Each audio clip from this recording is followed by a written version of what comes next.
श्रद्धापूर्वक आपके सामने सरकार से पूछना चाहता हूं, आप देश के महापुरुषों को याद कर रहे हैं, बहुत अच्छी बात है, याद कीजिए।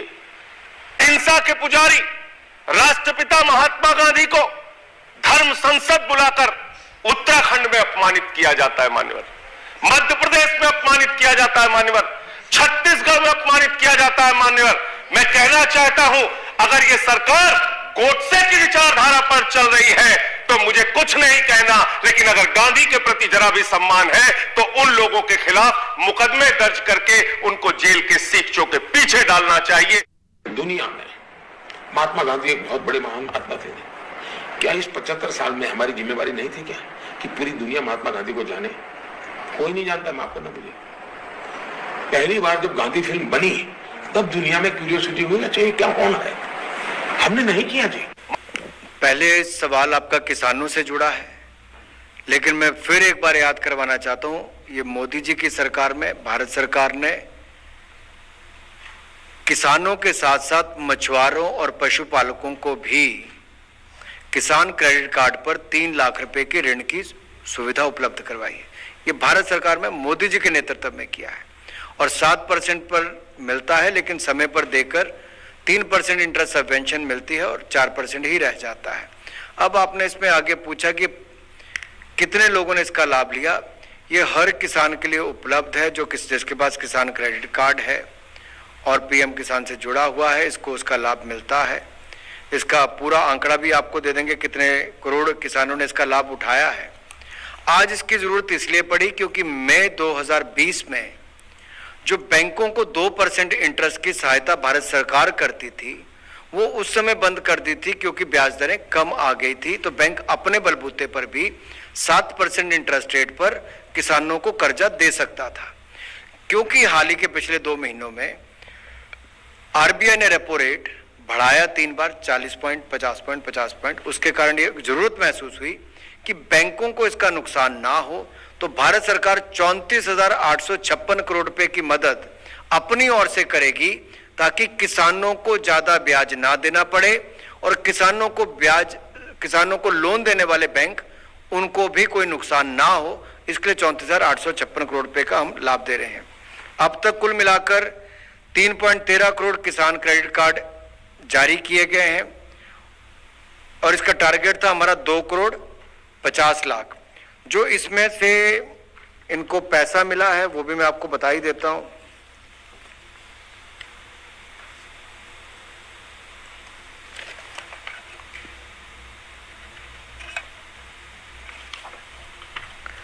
ये 2013-14 में 7,30,000 करोड़ था जो बढ़कर 16 लाख करोड़ रुपया हुआ है।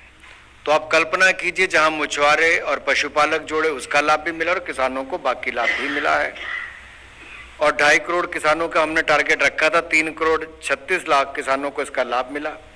और यही नहीं, जैसे मैंने पहले कहा, किसानों के लिए तो हमने जो दुनिया भर में खाद के दाम बढ़ गए, लेकिन भारत सरकार ने यहाँ पर पिछले साल, अगर ये वित्तीय वर्ष अगर आप देखेंगे तो पिछले साल अगर 1.5 लाख करोड़ रुपया खाद की सब्सिडी थी तो हमने इस साल बढ़ाकर लगभग 2 लाख करोड़ से ऊपर चली जाएगी। लेकिन किसान के ऊपर हमने बढ़ती हुई खाद के दामों का बोझ नहीं पड़ने दिया, भारत सरकार ने ही वहन किया है। इसी तरह से ही इंटरेस्ट सबवेंशन भी जारी रहेगी और लोन भी जारी रहेंगे। दूसरा सवाल जो पूछा था 50,000 करोड़ रुपया वो ट्रेवल, टूरिज्म, हॉस्पिटैलिटी सेक्टर के लिए है। और पहले भी आपको याद होगा हमने सबके लिए वो किया था, लेकिन उसमें आपने देखा था कि 95% जो है वो एमएसएमई ही है। 95% जो लोग हैं एमएसएमई है। तो इसमें भी ज्यादातर लाभ छोटे ट्रेवल, टूरिज्म और हॉस्पिटैलिटी को, और बहुत बड़ा वर्ग है जिनको एक्चुअली वर्किंग कैपिटल की आवश्यकता है। उस समय भी 20% additional working capital emergency credit line guarantee schemes के माध्यम से भारत सरकार ने की थी। अब भी इसमें 50,000 करोड़ रुपया केवल और केवल ट्रेवल, टूरिज्म और हॉस्पिटैलिटी के लिए किया जा रहा है। छोटे बड़े दोनों आएंगे, लेकिन ज्यादातर लाभ पहले की तरह इसमें भी छोटे लोगों को, छोटे व्यापारी कारोबारियों को मिलेगा।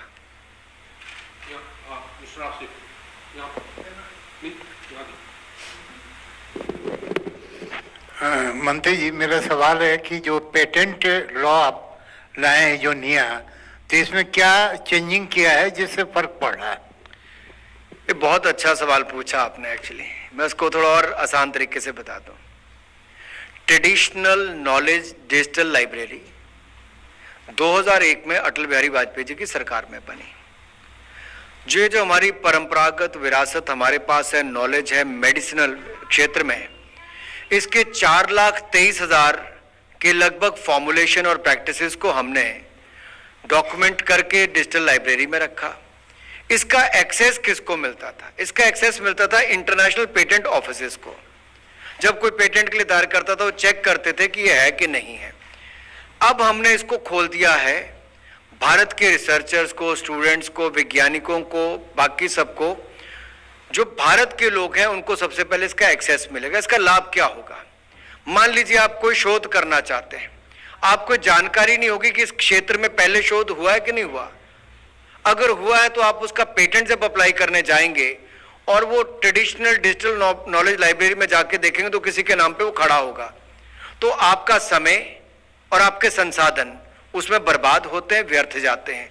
उसको रोकने के लिए आपका समय खराब ना हो, आपके संसाधन खराब ना हो, लेकिन आप अनुसंधान में अपना पूरा योगदान दे सकें, तो आपको एक्सेस भी दिया गया है, संसाधन भी बचाए गए और विरासत में जो हमें मिली नॉलेज है वो भी आपको देने के द्वार खोले गए हैं।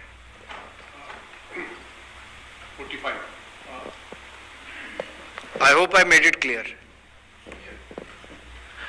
तो इसमें समय भी बचेगा, संसाधन भी बचेंगे, अनुसंधान भी होगा और विरासत अनुसंधान को जोड़ के युवा पीढ़ी को ट्रेडिशनल नॉलेज देकर हम भविष्य में मेडिकल यूज के लिए, बहुत सारी ऐसी बीमारियां हैं उसके लिए बहुत कुछ यहां से खड़ा कर सकते हैं। और अटल टिंकरिंग लैब हो, अटल इनोवेशन मिशन हो, ऐसी जगह पर भी छोटे से लेकर बड़े तक, रिसर्चर से लेकर इंडस्ट्री तक, सबको इसका लाभ बहुत बड़ी तादाद में मिलने वाला है। और देखिए, हमने आपदा के समय भी देखा, बात छोटी थी। लोग उस समय, कईयों ने प्रश्न उठाया था कि मोदी जी ने ताली और थाली बजवा दी लेकिन देश एकजुट हुआ था। लोगों ने प्रश्न उठाया कि मोदी जी ने तिरंगा झंडा हिलाने के, देखिए पूरे देश में माहौल क्या। यहां पे भी यही है कि ये आपका है, विरासत है आपकी, आपको देना है, इसको आगे बढ़ाना है। ट्रेडिशनल नॉलेज के माध्यम से जो काढ़ा उस समय था, यहाँ पे कई चीजें और निकल कर बाहर आएंगी। योग जैसे दुनिया भर में प्रचलित हुआ, यहां से बहुत कुछ जाएगा। सर, आज की जो घोषणा है केसीसी से संबंधित, इसका मतलब ये है कि 1.5% जो इंटरेस्ट सबवेंशन है वो बैंक को मिलेगा। 3% का जो इंटरेस्ट सबवेंशन है पहले जो किसानों को मिलता रहा था वो कंटिन्यू है, मतलब वो पहले भी मिल रहा था। जो बदलाव हुआ है वो ये कि बैंकों को इसका फायदा होगा। आपने बिल्कुल ठीक कहा। अगर बैंक को 1.5% हम नहीं सहायता करेंगे तो बैंक को घाटा होगा। इसीलिए 34,856 करोड़ रुपए हम बैंकों को देंगे ताकि किसान को मिलने वाले लाखों करोड़ रुपए में कोई कमी ना आए, बैंक वहां पर संकोच ना करे। किसान की पाइपलाइन जो ऋण लेने की है उसमें रुकावट कहीं ना आए, क्योंकि बैंक को अगर ब्याज कहीं पर ज्यादा देकर पैसा मिलता होगा तो शायद कहीं गड़बड़ ना करे। तो इसलिए बैंक की भी सहायता की गई और सीधे तौर पर नहीं, अप्रत्यक्ष तौर पर इस पे किसान की मदद की गई है। Sir, I would like to thank you. कोई नहीं, बहुत धन्यवाद। धन्यवाद सर आप दोनों का, आप हमारे बीच आए। आप सभी का भी धन्यवाद आज के कैबिनेट ब्रीफिंग में शामिल होने के लिए। जी, thank you.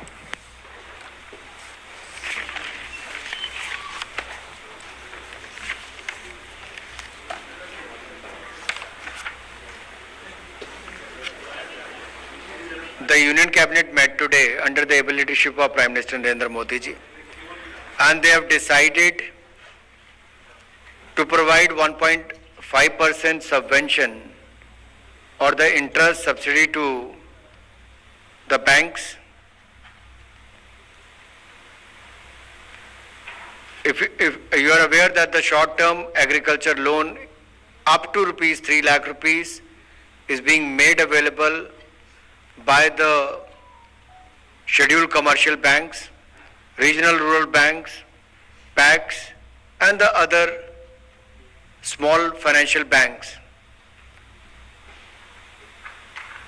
The farmer has to pay 7% interest rate on this, and if the farmer repay the loan well in time, 3% interest subvention is given. Virtually farmer is paying only 4%. interest on that. In May 2020, the central government withdrew 2% interest subsidy which the government provides to these banks, so that banks further lend to the farmers at a lower interest rate. We withdraw that in the year 2020, May 2020, but recently we have seen there is an increase in the repo rate from 40 basis point to 50 basis point and then again 50 basis point. The central government has decided to provide 1.5% interest subvention to these banks so that the scheme should continue and our farmers should benefit directly from this. 34,856 crore rupees will be provided by the central government to the banks so that short-term agriculture loan will be provided to the farmers as usual. This is one. Second is during the COVID time, the central government came out with the emergency credit line guarantee scheme. A provision was made to provide 3 lakh crore rupees to the micro, small, medium enterprises and other businessmen in the country. From time to time that has been increased. It went up to 4.5 lakh crore rupee. The industrialist or the businessmen were not supposed to give any collateral or guarantee to get these loans. They got 20% additional working capital without giving any collateral. As of today, 1 crore 19 lakh such small businessmen have taken a loan of 3,66,000 crore rupees so far, and the interest rate is also below 9%, which is less than the average interest rate charged by the banks. One sector which was badly hit during the COVID-19 pandemic is travel, tourism and hospitality. So today the government decided, the cabinet decided under the leadership of Prime Minister Modi that 50,000 crore rupees as a special scheme will be brought out under the ECLGS, taking it further to 5 lakh crore rupees. So the total ECLGS will go up to 5 lakh crore rupees. 50,000 crore rupees will be specifically given now to travel, tourism and hospitality sector. For that, excessive additional guarantee will be given, the corpus will be given by the central government. That will be 7,500 crore rupees for this scheme. So who will benefit? The travel, tourism and hospitality sector business houses, small, medium, they will all benefit from this. The interest rate will be less. There will be no collateral guarantee. And this will be made specifically for travel, tourism and hospitality sector from Jammu, Kashmir, Himachal, Uttarakhand to the other parts of the country. Every state, every sector will be covered. And third is the traditional knowledge digital library. Traditional knowledge digital library. It was started way back in 2001 with a huge traditional knowledge of 4,23,000 formulations and such practices documented and kept. Now this has been provided from time to time to the international patent offices to check who owns the patent and all the details. In 2006, the access was restricted only to the international patent offices. The decision today taken is giving the liberty or opening it to all the researchers, students who want to know while filing an application for a patent, the patent access will be given to them, or the access for the traditional knowledge digital library will be given to them so that they can save their time and money on those items, on those areas where the knowledge is already available or the patent is already in someone's name or the research is under someone's name. And the oral traditional knowledge will be documented, which is not documented so far, will also be made available in the future. So this is going to help immensely the younger generation, the youth of the country, with the huge traditional knowledge base we have, and it will also help them to do research and come out with various products in certain areas where it is required for the medicinal use. So this will further help our young students and the researchers. Anything else? प्रधानमंत्री मोदी जी के नेतृत्व में गरीब कल्याण व किसानों को प्राथमिकता देना ये पहले दिन से देखने को मिला। हर योजना की नीति के केंद्र में गरीब और किसान हो। और आज भी जो मैं पहला निर्णय आपके बीच में लेकर आया हूं, वो अगर आप पूर्व में भी देखें तो किसानों को सशक्त करने के सतत प्रयास इस सरकार ने किए हैं। चाहे वो एमएसपी में बार बार वृद्धि करने की बात हो, खरीद को दुगनी करने की बात हो, सिंचाई योजनाओं का विस्तार हो, प्रधानमंत्री फसल बीमा योजना में रिकॉर्ड जो फसल के जो क्लेम है वो मिलने की बात हो, या फिर पीएम किसान सम्मान निधि लगभग 12 करोड़ किसानों के खाते में 6,000 रुपये प्रति वर्ष डालने की बात हो। इसी तरह से ही एक सेंट्रल स्कीम जो है हमारी सेंट्रल सेक्टर की, वो मॉडिफाइड इंटरेस्ट सबवेंशन स्कीम है, जहां पर अगर आप देखें तो शॉर्ट टर्म एग्रीकल्चर लोन जो किसानों को मिलता है किसान क्रेडिट कार्ड पर, इस पर 3 लाख रुपए का लोन किसान को मिलता है। 7% इंटरेस्ट देना पड़ता है जो बाकी ब्याज दर से कम होता है। अगर किसान सही समय पर इसका भुगतान करता है तो उसको 3% की इंटरेस्ट सबवेंशन मिलती है, तो किसान को मात्र 4% ही ब्याज देना पड़ता है। अब ये देते कौन है? शेड्यूल कमर्शियल बैंक्स भी देते हैं, आपके आरआरबीज भी देती हैं, रीजनल रूरल बैंक्स, और पैक्स भी देते हैं जो हमारी क्रेडिट सोसाइटीज हैं, और कमर्शियल बैंक्स तो देते ही हैं, स्मॉल फाइनेंशियल बैंक भी देते हैं। मई 2020 में क्योंकि ब्याज दरें कम थी तो इसलिए लगा कि बैंकों को जो सरकार की ओर से 2% इंटरेस्ट सबवेंशन मिलती है, उसको सहायता मिलती है 2% ब्याज की, वो ना देनी पड़े, क्योंकि उस समय ब्याज की दरें कम थी लगातार। तो 2 साल के लगभग ये बंद रहा। लेकिन जून जुलाई महीने में अगर आप देखेंगे तो 2-3 बार लगातार आरबीआई ने रेपो रेट में बढ़ोतरी की, एक बार 40 पॉइंट की, फिर 50 पॉइंट्स की। तो इसका प्रभाव किसानों को ज्यादा ब्याज देने पर न करना पड़े, या फिर बैंक जो किसानों को 7% पर ब्याज दर पर पैसा देते हैं उन पर बोझ ना पड़े, तो भारत सरकार ने निर्णय लिया है कि 1.5% इंटरेस्ट सबवेंशन अपनी ओर से देगी, और 34,856 करोड़ रुपया इसके लिए हम उपलब्ध करवाएंगे।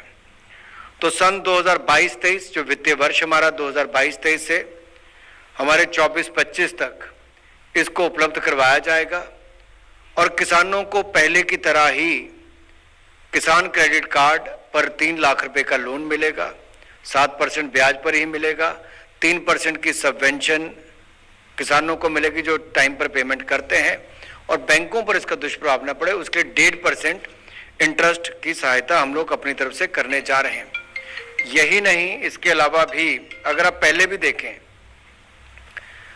तो केवल किसानों को ही लोन मिलता था, क्रॉप लोन। इसको मछुआरों और पशुपालकों को भी देने का काम नरेंद्र मोदी जी की सरकार ने किया, इसी सरकार ने किया, और ये जो लाभ है अब आगे भी उनको ऐसे ही जारी होता रहेगा, इसमें कोई कमी नहीं आएगी।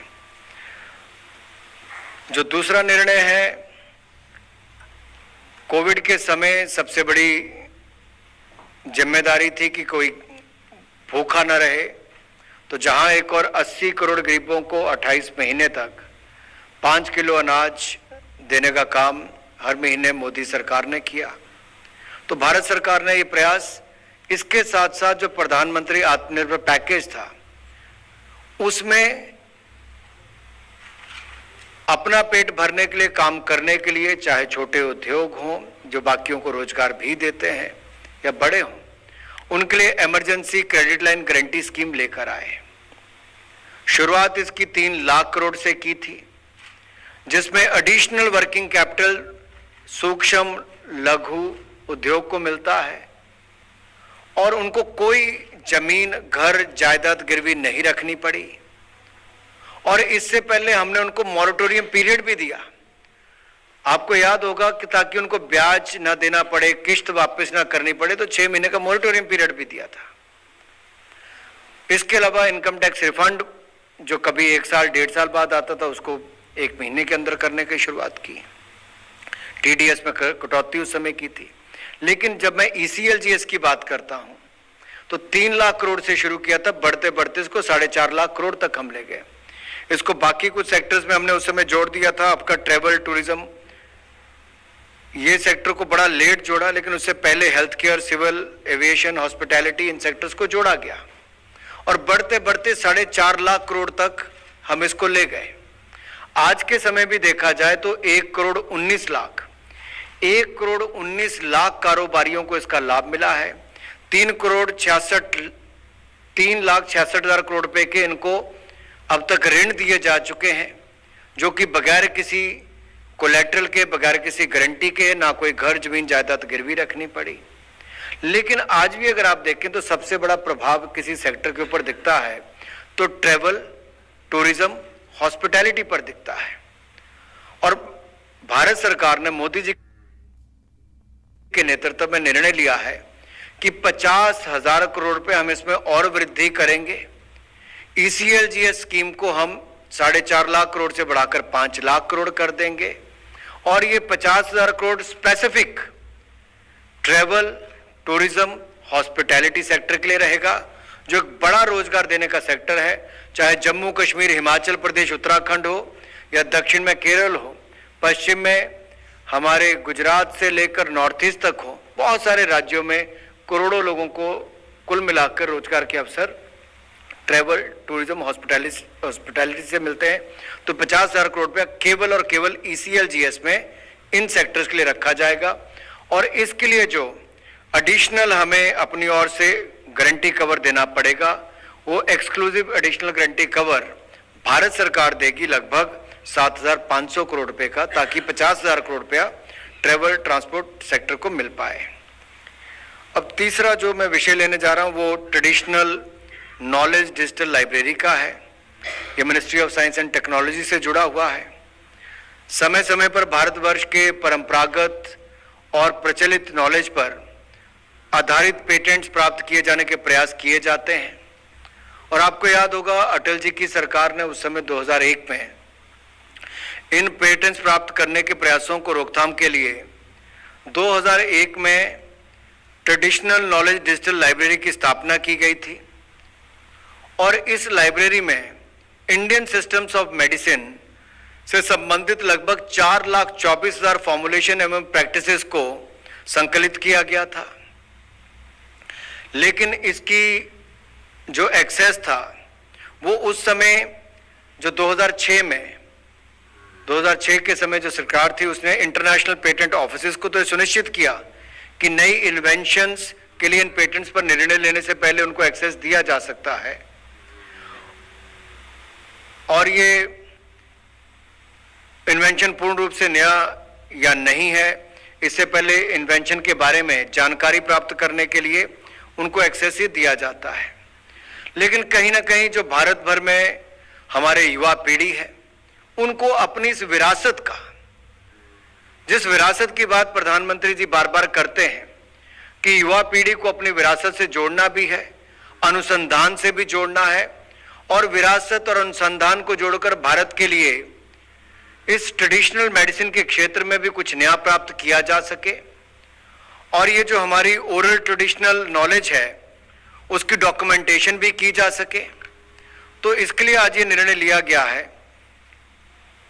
कि वर्तमान में जो पेटेंट ऑफिसेज हैं या पेटेंट एप्लीकेंट्स हैं, सॉरी पेटेंट एप्लीकेंट्स हैं, इन्वेंटर्स हैं, रिसर्चर्स हैं, इनको TKDL यानी कि ट्रेडिशनल नॉलेज डिजिटल लाइब्रेरी का एक्सेस दी जाएगी। अभी तक नहीं थी, इनको दी जाएगी। और आपको कारण इसके पता है कि रिसर्चर्स को कई बार यही नहीं पता होता था कि इस क्षेत्र में रिसर्च करें तो क्या इसमें कहीं पहले से रिसर्च तो नहीं हुई। तो इस निर्णय के कारण उनका काफी समय कम भी लगेगा और उनका खर्चा भी और उनके संसाधन भी इस पे कम खर्च होंगे। और अगर ये डेटाबेस हम पेटेंट का डेटाबेस है, इसको एप्लीकेंट को एप्लीकेशन के समय उपलब्ध करवा देंगे और इसका एक्सेस होगा, तो ये परिस्थिति नहीं रहेगी कि उनको अपना समय ना बर्बाद करना पड़े, अपने संसाधन भी ना बर्बाद करना पड़े और हमारे युवा अपनी विरासत को समझकर, पहचान कर, उसकी जानकारी जुटाकर और अनुसंधान करें। जैसे कि अटल इनोवेशन मिशन है, टिंकरिंग लैब्स है, हम इनको भी इसके माध्यम से लाभ पहुंचा सकते हैं।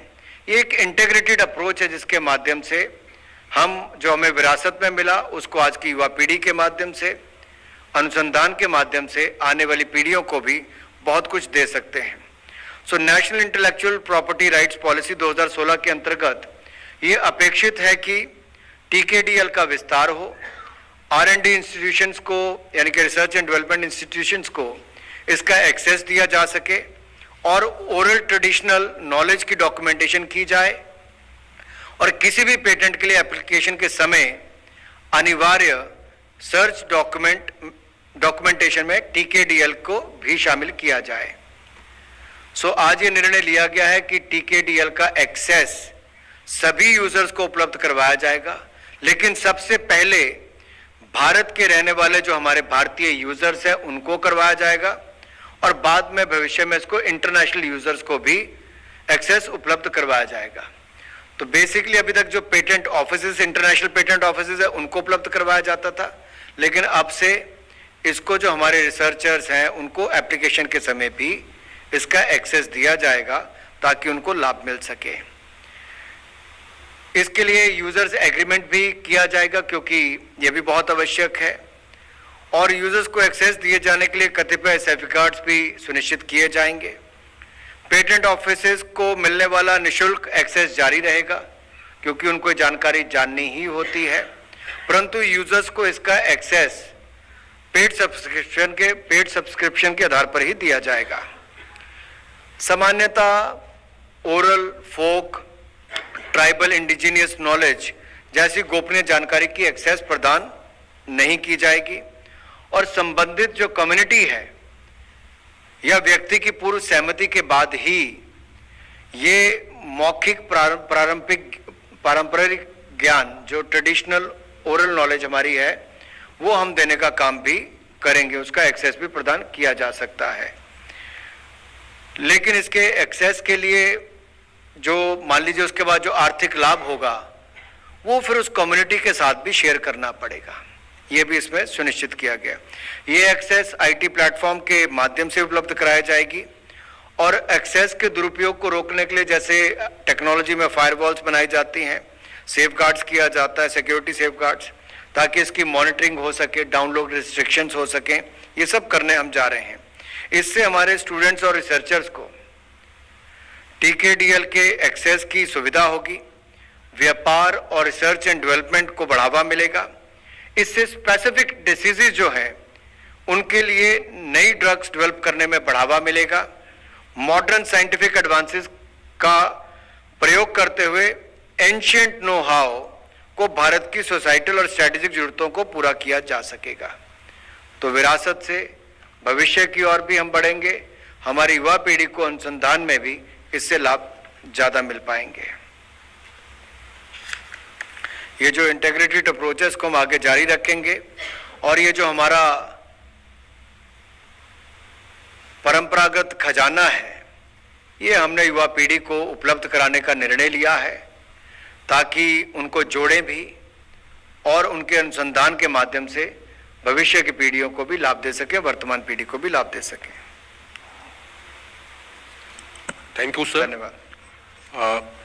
अगर आपको कोई प्रश्न पूछना है तो ऑनरेबल मिनिस्टर आपके प्रश्नों का जवाब देंगे। जी 25 minute. I just wanted to know how large is the traditional knowledge base over the years? Has it been developed, and is it with the universities or is it with the research institutions? As I said earlier, the Traditional Knowledge Digital Library already have 4,24,000 such formulations and practices which are already available with them. In future also, as I said earlier, oral traditional knowledge that will be formulated as well as documented and will be made available in future first to the Indians, then to the international users on need basis. Whenever they file any application for any patent or for any research, they will be given the access of the TKDL. Yeah, Mr. Asif. And will also ensure that there is no breach. For that, the security safeguards will be taken, will be put in place. Firewalls will be created. It will be documented. Enough monitoring will be done so that everything is safe. Sir मैं Lakshman Singh NBC आवाज से, जो किसानों के लिए interest subvention scheme में addition किया गया है इसको बढ़ाने का, इससे कुछ अनुमान है कि अभी कितने किसान इससे लाभान्वित हो रहे हैं और क्या नया एडिशन जुड़ सकता है जो डिमांड आया हो, एप्लीकेशन आया हो। दूसरा, जो हमने इमरजेंसी क्रेडिट गारंटी स्कीम का ऐलान किया है 50,000 करोड़ रुपए हॉस्पिटैलिटी एंड रिलेटेड सेक्टर के लिए, तो क्या कोई क्राइटेरिया होगा कितने टर्नओवर वाले कंपनियां इसके लिए एप्लीकेबल होंगी, क्योंकि इसमें तो बड़ी बड़ी कंपनियां भी शामिल होती हैं।